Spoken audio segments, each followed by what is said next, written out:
এবার মানুষের হার্টেও মিলল প্লাস্টিক কণা, এমন উদ্বেগজনক খবরই সামনে এলো। এর আগে মাইক্রো ও ন্যানো প্লাস্টিকের উপস্থিতি মানুষের রক্ত, ব্রেন, ভ্রূণ, প্লাসেন্টা, বুকের দুধ সহ অন্যান্য অঙ্গ প্রত্যঙ্গে মিললেও এবার মিলল কিন্তু হার্টে। গবেষকরা জানাচ্ছেন ওইসব ক্ষুদ্র প্লাস্টিক কণাগুলো হার্টের ধমনির ভিতরে পরতে পরতে জমা হচ্ছে, যা হার্ট অ্যাটাক ও হৃদরোগের ঝুঁকির মাত্রা বাড়িয়ে দিচ্ছে। এমন উদ্বেগজনক খবর ইউরোপিয়ান হার্ট জার্নাল এবং নিউ ইংল্যান্ড জার্নাল অফ মেডিসিনে সম্প্রতি প্রকাশিত হয়েছে। এখন প্রশ্ন হচ্ছে, এই সব ক্ষুদ্র ও সূক্ষ্ম প্লাস্টিক কণাগুলো কিভাবে গিয়ে মানুষের হার্টে জমা হচ্ছে? আসলে আজ বিশ্বজুড়ে প্লাস্টিক দূষণ এমন মাত্রায় পৌঁছে গেছে যে জল, বায়ু ও মাটিতে এই বিপজ্জনক মাইক্রোপ্লাস্টিক কণার উপস্থিতি ব্যাপক হারে বৃদ্ধি পেয়েছে।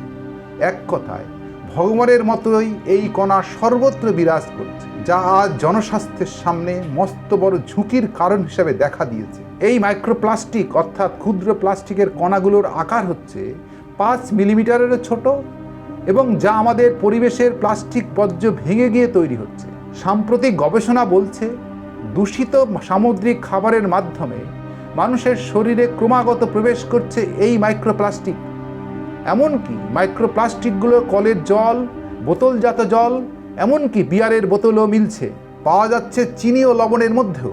একটি গবেষণা বলছে গড়ে 1 লিটার বোতলজাত জলে প্রায় 2,40,000 মাইক্রোপ্লাস্টিক কণার উপস্থিতি লক্ষ্য করা গেছে।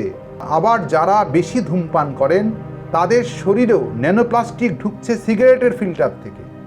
তাছাড়া প্রতিনিয়ত শ্বাসের সাথে বাতাসে ভাসমান এই মাইক্রোপ্লাস্টিক কণা আমাদের শরীরে প্রবেশ করছে, আর তারপর ফুসফুসের অ্যালভিউলাই বা বায়ুথলির মাধ্যমে এই সূক্ষ্ম প্লাস্টিক কণাগুলি রক্তনালীর মাধ্যমে বাহিত হয়ে পুরো শরীরে রক্ত প্রবাহে ও হৃৎপিণ্ডের ধমনীতে গিয়ে পৌঁছাচ্ছে।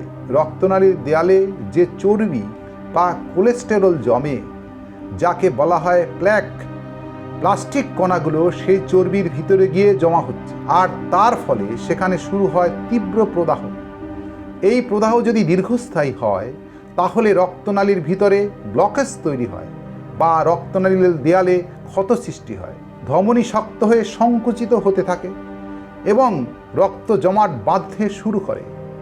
ফলে হার্ট অ্যাটাকের ঝুঁকি অনেক গুণ বেড়ে যায়। গবেষণায় দেখা গেছে সদ্য হার্ট অ্যাটাক হয়েছে অথবা বহু বছর ধরে হৃদরোগে ভুগছেন এমন রোগীদের প্রায় 84% রক্তে ও হার্টের ধমনীতে জমা রয়েছে প্লাস্টিকের সূক্ষ্ম কণা, আর এই প্লাস্টিকের কারণেই তাদের হার্টের ধমনীতে প্লাক জমছে এবং যা হার্ট অ্যাটাক হওয়ার ঝুঁকি আরও বাড়িয়ে দিচ্ছে।